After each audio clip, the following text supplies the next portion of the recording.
ان میں جو 64 عورتیں چلی تھی تقریباً 20 عورتیں تو صرف راستے میں شہید ہو گئی تھی.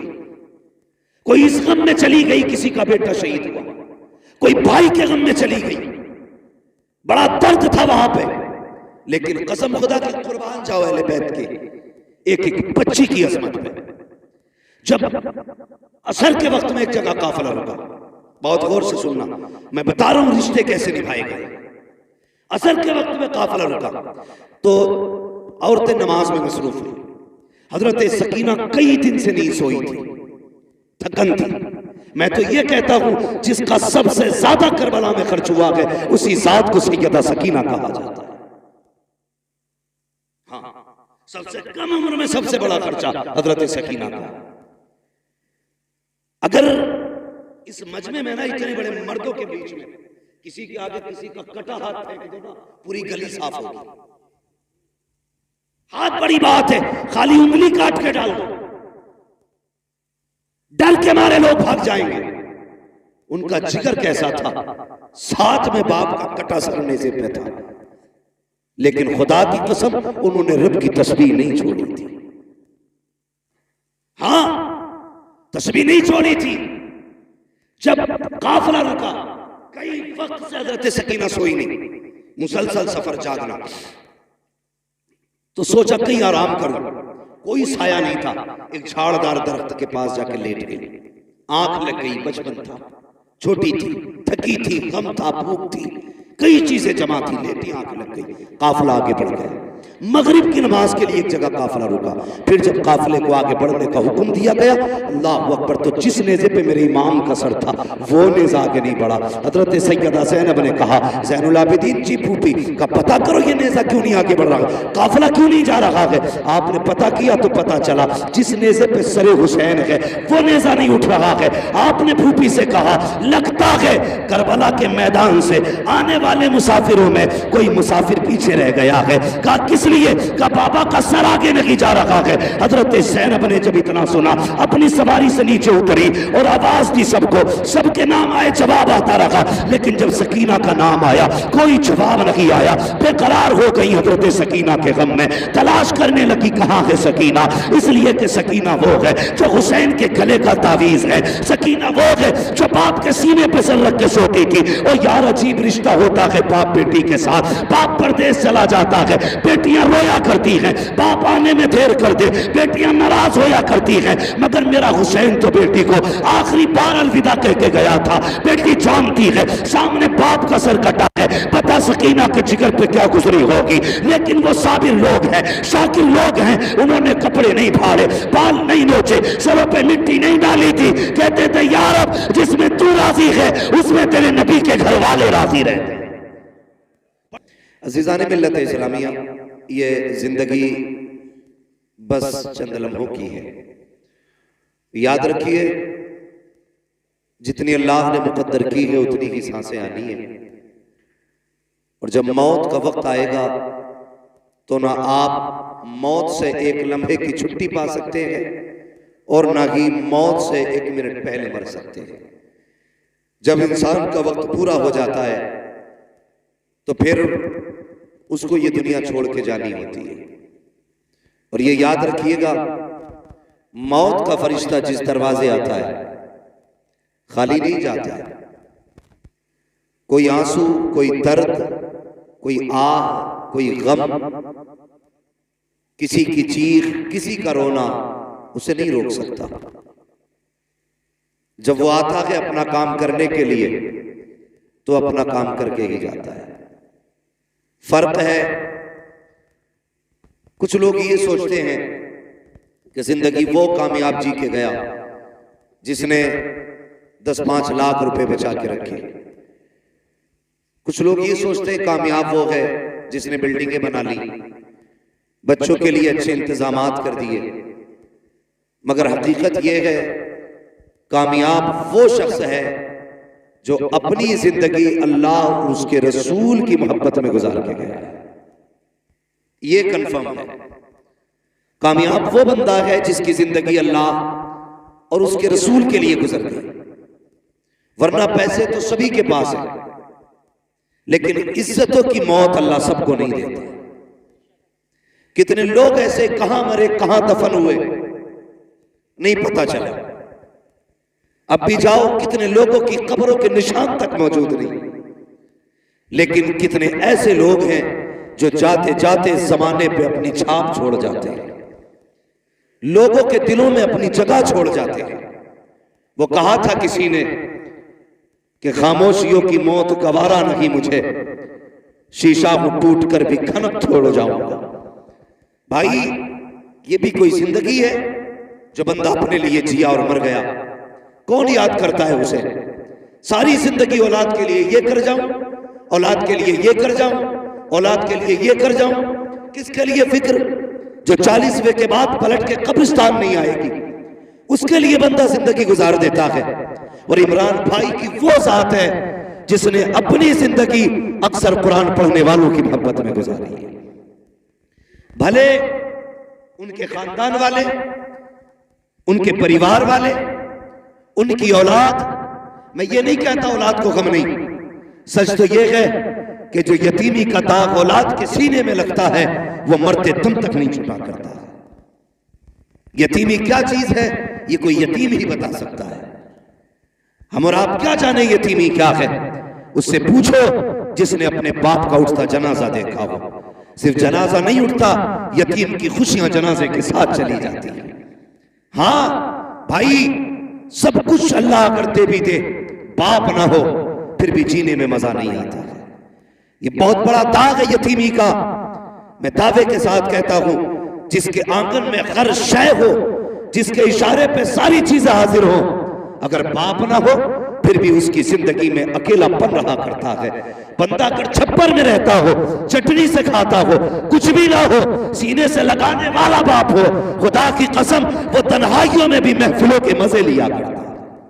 یہ ایک باپ کی شفقت ہے اور باپ کا سایہ ہے. میں یہ نہیں کہہ سکتا عمران بھائی کے بچوں کا درد کیا ہے. ہاں میں یہ نہیں جانتا ان کا احساس کیا ان کے دل پہ بھی گزرتی ہوگی, یہ تو صرف وہی جانتے ہیں. البتہ میں اتنا جانتا ہوں, کبھی بھی خیال کرنا کسی یتیم کا دل نہ دکھانا, کسی غریب کو تکلیف نہ دینا, پھر باپ کے بچے کے سر پہ ہاتھ رکھ دینا. خدا توفیق دے تو کسی کی محبتوں کا سبب بن جانا, کسی کے آنسو کا سبب نہ بننا. ہم نے یہاں تک دیکھا ہے, اور یار کتنے بھی دولت والے کیوں نہ ہو, اگر باپ کا جنازہ اٹھا ہے بیٹیوں کو پیچھے دوڑتے دیکھا ہے, یہاں تک کہتی ہے ہمارے باپ کو کہاں لے کے جا رہے ہو, ہمیں بھی ساتھ لے کے چلو. پتہ یہ چلا بیٹیوں کو سکون دولت سے نہیں آتا ہے, باپ کی شفقت سے بیٹیوں کو سکون ملا کرتا ہے. یہ ایک باپ ہے ہوتا ہے.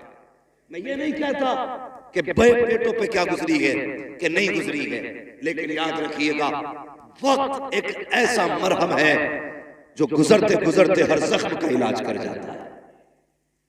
ہاں ہم اپنے بزرگوں کو دیکھیں جو ہم سے پہلے چلے گئے, وہ کیا لے کے آئے تھے؟ زمین لائے تھے وہ ماں کے پیٹ سے؟ بولے, آپ بھی بولے پیچھے والے, زمین لے کے پیدا ہوا کوئی؟ پیسہ لے کے کوئی لے کے جائے گا؟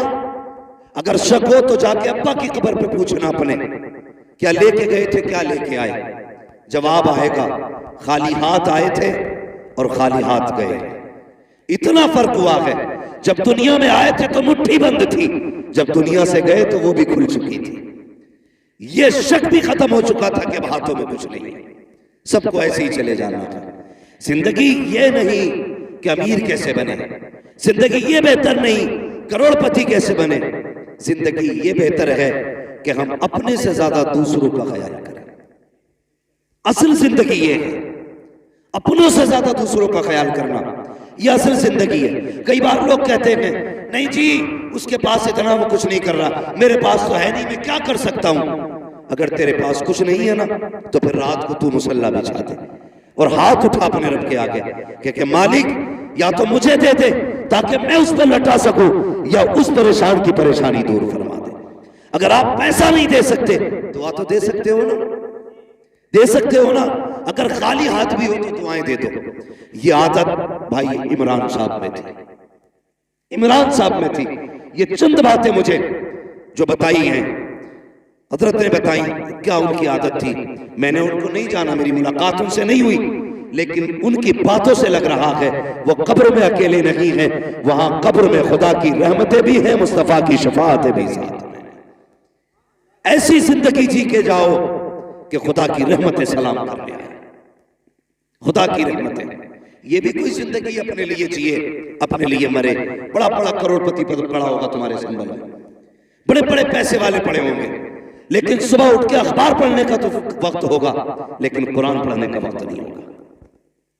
اگر بیٹھیں گے چار لوگوں کی محفلوں میں تو علماء کے کردار پہ انگلی اٹھانے کا تو وقت ہوگا، لیکن کسی طالب علم کے کپڑے پہ پیبند لگانے کا وقت نہیں ہوگا۔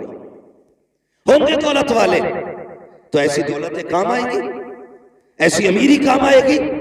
دولت وہی کام آتی ہے جو دولت اللہ اور اس کے رسول کے نام پہ خرچ کی جاتی ہے، اور یہ دولتیں ہر ایک کو میسر نہیں ہوتی، یہ قسمت سے لوگوں کو ملا کرتی ہیں دولتیں بھی۔ اللہ سے جب بھی مانگا کرو دولت عثمانی مانگا کرو، اور میری آپ سے گزارش ہے ہر قدم پہ موت کے لیے تیار رہیے گا، ہر لمحہ ہر سانس موت کے لیے تیار رہیے گا۔ کب کس کی آ جائے کچھ نہیں پتا۔ یہی سنبل کا واقعہ تھا، کچھ بچے کسی جلسے میں گئے تھے بائک پہ بیٹھ کر کے، اسی علاقے کی بات تھی۔ ہاں 3 لوگ غالباً ایک بائک پہ تھے، شہباز بلاری کی پروگرام میں گئے تھے، پلٹ کے آ رہے تھے، غالباً حادثے میں ایسا جھٹکا دیا کہ 2 موتیں ہوئی اور منٹوں کے اندر خوشیاں چھن گئی، سیکنڈ نہیں لگے، سب کچھ بدل ڈالا۔ تیار رہا کرو موت کے لیے۔ حالات اتنے کشیدہ ہو چکے ہیں کہ کچھ کہا نہیں جا سکتا کہ کب کس کی سانس کہاں ٹھہر جائے۔ میں اس لیے کہتا ہوں اجالے اپنی یادوں کے ہمارے ساتھ رہنے دو، نہ جانے کس گلی میں زندگی کی شام ہو جائے۔ اپنی زندگی ایسی گزار لو کہ کسی بھی وقت اگر موت کا سامنا کرنا پڑے تو ہمیں افسوس نہ ہو، ہنستے ہنستے دنیا سے جائے۔ ایسی زندگی گزار کے جائیے۔ تکلیف ہوتی ہے، یہ ہمارا معاشرہ ہے، یہ ہماری قوم بیٹھی ہوئی ہے۔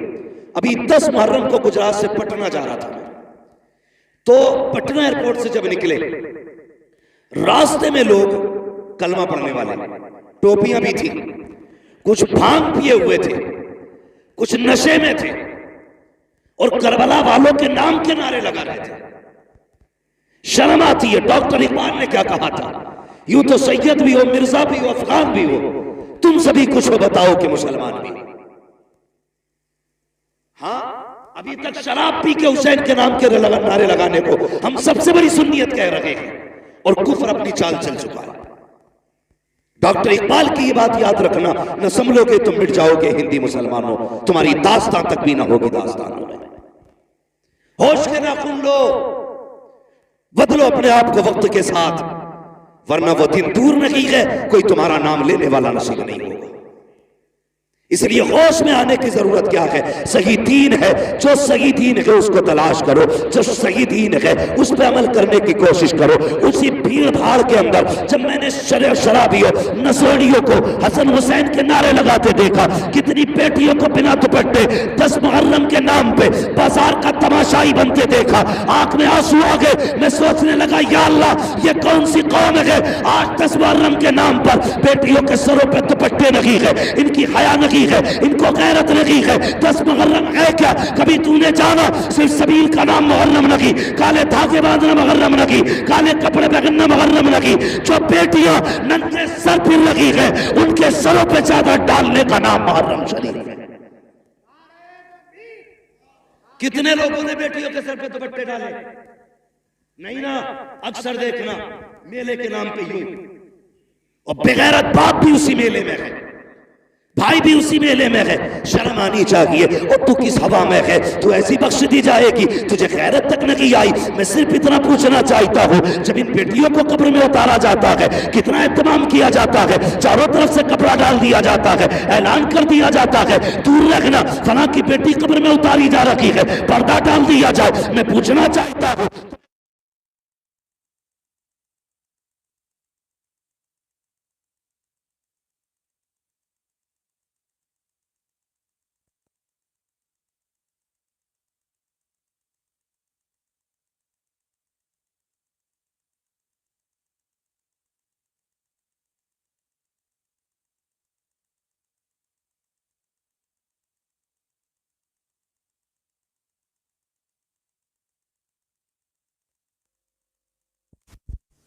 اسلامی سانچے میں زندگی گزارو اپنی. ہاں مرنے کے بعد تو سب ڈالیں گے پردہ، مزہ تب ہے جب جیتے جی پردہ پڑ جائے. جیتے جی جب پردہ بندے پہ آ جائے اس سے بہتر زندگی نہیں ہے. حالات آپ دیکھ ہی رہے، اتنی بے روی ہے سماج میں، اتنی بے روی کہ کہا نہیں جا سکتا. مذہبی دنوں کے نام پہ بھی تماشے ہو گئے. کبھی سمجھا ہے کربلا کو؟ ابھی سینے بھی پیٹے ہوں گے، گھنگرو بھی باندھے ہوں گے، کچھ لوگ ننگے پیر بھی دوڑے ہوں گے اور سوچتے ہوں گے ہم حسینی ہو گئے. میں یہ نہیں کہوں گا تم کیا کر رہے ہو، خود سوچو. خدا نے تمہیں عقل سلیم دی ہے، گھاس نہیں کھاتے ہو روٹی کھاتے ہو، یہ تم بھی جانتے ہو کہ کیا کرنا چاہیے. پڑھا کبھی تم نے کربلا میں؟ خدا کی قسم تاریخ پڑھو کربلا کی. علی کے گھر کی بیٹیاں جبکہ پورا گھر شہید ہو چکا تھا پردہ نہیں چھوڑا تھا. تو 10 محرم کے سبیل کے نام پہ میلے میں اتر آئی، ان کے اکبر کا گلا کٹا، پردہ نہیں چھوڑا. اصغر کے تیر لگا، پردہ نہیں چھوڑا. امام علی مقام کے گلے پہ خنجر چلا، زینب باہر نہیں نکلی. آج بتا 10 محرم کے نام پہ کون سا تماشا نہیں ہوا ہے؟ اور اتنی گزارش آپ سے بھی ہے، یہ دیکھو میرے ہاتھ جڑے، تم سبیل کے نام پہ 10 دن لنگر چلاتے ہو. کہتا جی 10 دن سے لنگر چل رہا ہے، اور جب تحقیق کرو پتہ چلا دنیا کھا کے جا رہی ہے. سگے باپ کے لیے اس نے ایک لقمہ نہیں دیا لنگر میں سے. یہ حسینیت ہے. 10 دن کتے چمار چوہے سب کھا کے جائیں اور سگے باپ کے لیے ایک گلاس تو شربت نہیں دے سکتا. ایسے سبیل کو حسین قبول کریں گے؟ سوچنا چاہیے، خیال کرو. لکیر کے فقیر نہ بنو، مت کھلا 100 لوگوں کو لنگر، ٹائم سے باپ کو 2 وقت کی روٹی کھلا دے. مت دے 36 لوگوں کے اندر شربت بانٹنے کو، پہلی آواز پہ ماں کو پانی پلا دیا کر، پہلی آواز پہ باپ کو پانی پلا دیا کر. خدا کی قسم ماں باپ ہوتے ہیں، ان کے رشتے دنیا سے جانے کے بعد بھی نہیں ٹوٹا کرتا. تو ہم نے کیا کیا؟ میں ایک جگہ گیا، اس نے بلایا حضور آئیے، میں چلا گیا بھائی.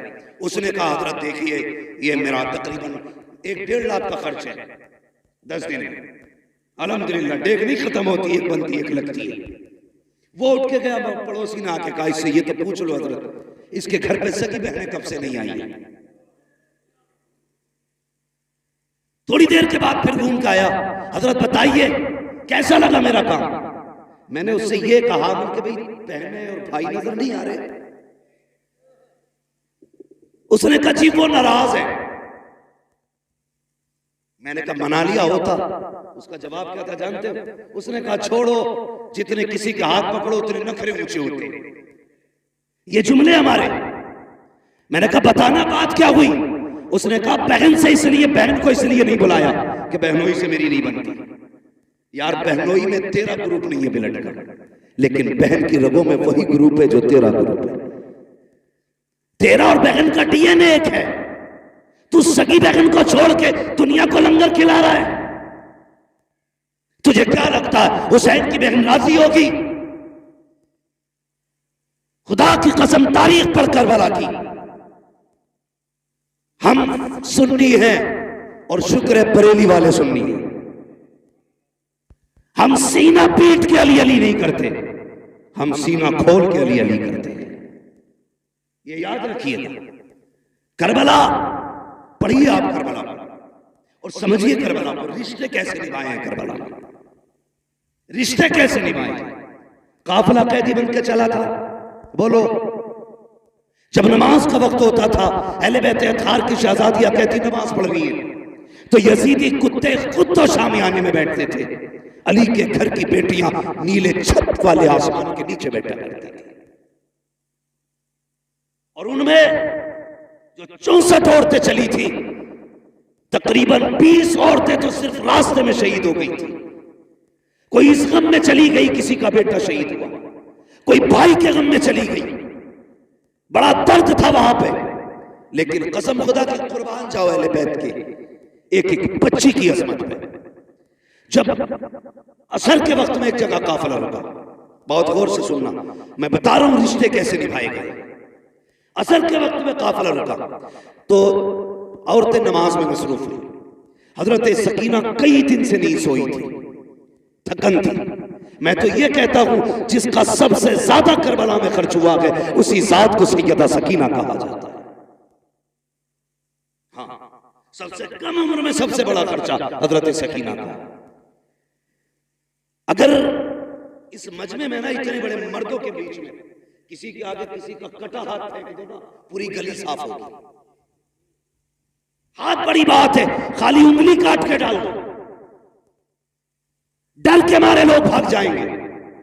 ان کا جگر کیسا تھا، ساتھ میں باپ کا کٹا سرنے سے پہ تھا، لیکن خدا کی قسم انہوں نے رب کی تسبیح نہیں چھوڑی تھی. ہاں، تسبیح نہیں چھوڑی تھی. جب قافلہ رکا کئی وقت سے حضرت سکینہ سوئی نہیں، مسلسل سفر جاگنا. تو سوچا کہیں آرام کروں، کوئی سایہ نہیں تھا. ایک جھاڑدار درخت کے پاس جا کے لیٹ گئی. آنکھ لگ گئی، بچپن تھا، چھوٹی تھی، تھکی تھی، غم تھا، بھوک تھی، کئی چیزیں جمع تھی. لیٹی آنکھ لگ گئی. قافلہ آگے بڑھ گیا. مغرب کی نماز کے لیے ایک جگہ قافلہ رکا.